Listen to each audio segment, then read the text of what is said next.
सभी को जय श्री कृष्ण, जय सिया राम। श्रीमद् भगवत गीता अध्याय 2, श्लोक संख्या 71 और 72। विहाय कामान्यः सर्वान् पुमांश्चरति निःस्पृहः निर्ममो निरहंकारः शांतिमधिगच्छति। भगवान कहते हैं, जो मनुष्य संपूर्ण कामनाओं का त्याग करके स्पृहा रहित, ममता रहित और अहंता रहित होकर आचरण करता है, वह शांति को प्राप्त होता है। अर्थात जब मनुष्य कामना, स्पृहा, ममता और अहंता से छूट जाता है, तब उसे अपने भीतर नित्य निरंतर स्थित रहने वाली शांति का अनुभव हो जाता है। मूल में अहंता ही मुख्य है। सबका त्याग करने पर भी अहंता शेष रह जाती है, पर अहंता का त्याग होने पर सबका त्याग हो जाता है। अहंता से राग, राग से आसक्ति, आसक्ति से ममता और ममता से कामना तथा कामना से फिर अनेक प्रकार के विकारों की उत्पत्ति होती है। साधक के लिए पहले ममता का त्याग करना सुगम पड़ता है। ममता का त्याग होने पर कामना, स्पृहा और अहंता का त्याग करने की सामर्थ्य आ जाती है। वास्तव में हम कामना, स्पृहा, ममता और अहंता से रहित है। यदि हम इनसे रहित ना होते तो कभी इनका त्याग ना कर पाते, और भगवान भी इनके त्याग की बात नहीं कहते। सुषुप्ति में अहंता आदि के अभाव का अनुभव सबको होता है, पर अपने अभाव का अनुभव कभी किसी को नहीं होता। मूल में कामना, स्पृहा, ममता और अहंता की सत्ता है ही नहीं। नाशतो विद्यते भावः। हमारा स्वरूप चिन्मय सत्ता मात्र है। चिन्मय सत्ता मात्र में कामना, स्पृहा, ममता और अहंता होने का प्रश्न ही पैदा नहीं होता। ये कामना आदि जड़ में ही रहते हैं, चेतन तक पहुंचते ही नहीं। चिन्मय सत्ता ज्यों की त्यों रहती है। कामना, स्पृहा आदि निरंतर नहीं रहते, प्रत्युत बदलते रहते हैं। यह सबका अनुभव है। प्रत्येक जन्म में कामना, स्पृहा आदि अलग अलग थे। इस जन्म में भी बचपन में कामना, स्पृहा आदि अलग थे, अब अलग है। हम उन्हें छोड़ते और पकड़ते रहते हैं। पहले खिलौनों की कामना थी, फिर रुपयों की कामना हो गई। पहले माँ में ममता थी, फिर पत्नी में ममता हो गई।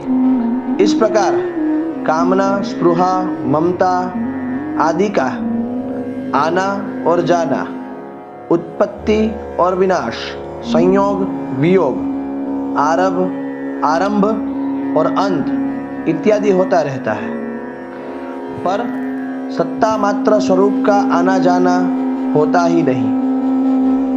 जो वस्तु है ही नहीं, उसे हमने पकड़ लिया है, अर्थात उसे सत्ता और महत्ता दे दी। यही हमारी सबसे बड़ी भूल है। इस भूल को मिटाने की जिम्मेवारी हम पर ही है। तभी भगवान इनका त्याग करने की बात कहते हैं।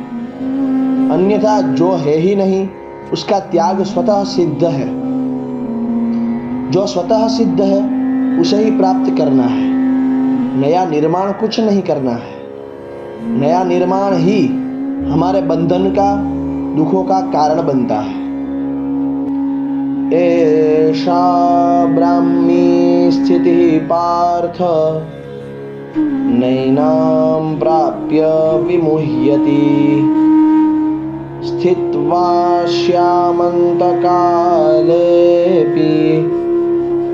ब्रह्मनिर्वाणमश्नुते। मुरुच्छति।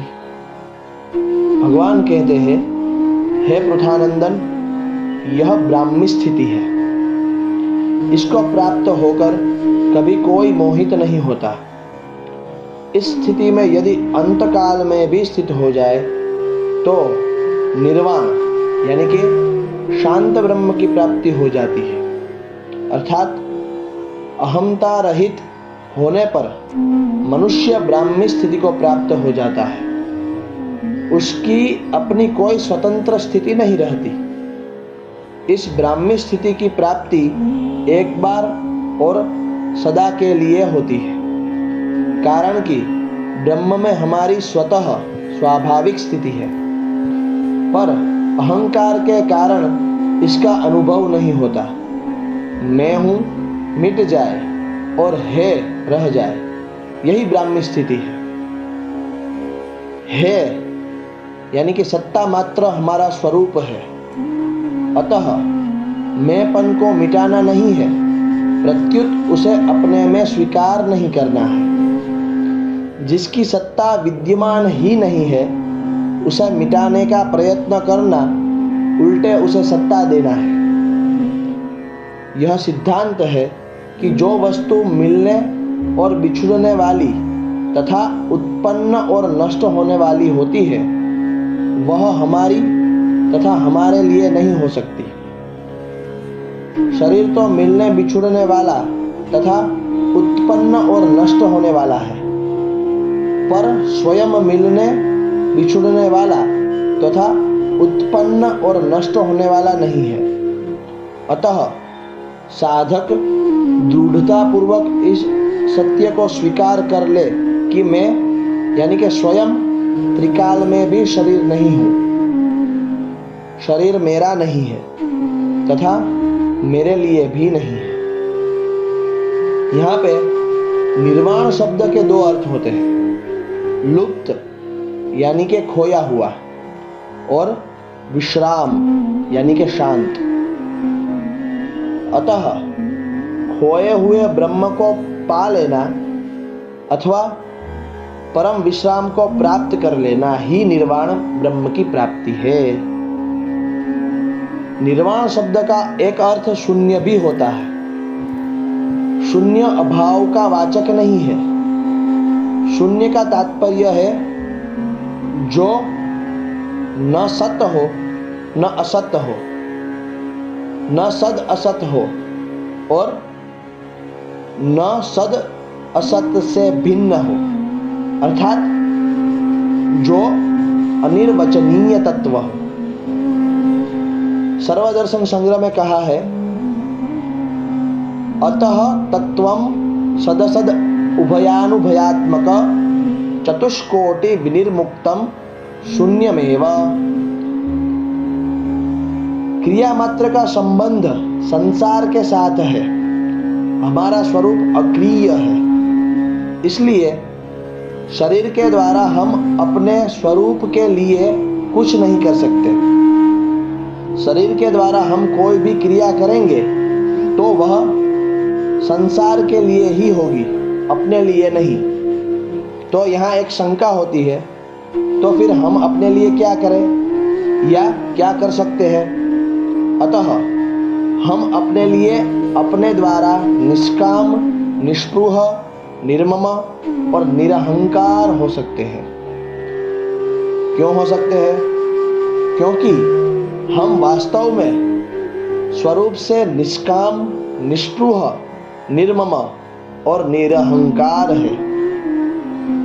ओम तत्सदिति श्रीमद्भगवद्गीतासु उपनिषत्सु ब्रह्म विद्यायां योगशास्त्रे श्रीकृष्णार्जुन संवादे सांख्य योगो नाम द्वितीयोऽध्यायः। श्री कृष्ण अर्जुन संवाद अंतर्गत सांख्य योग नामक दूसरा अध्याय यहाँ समाप्त होता है। अस्तु। जय श्री कृष्ण।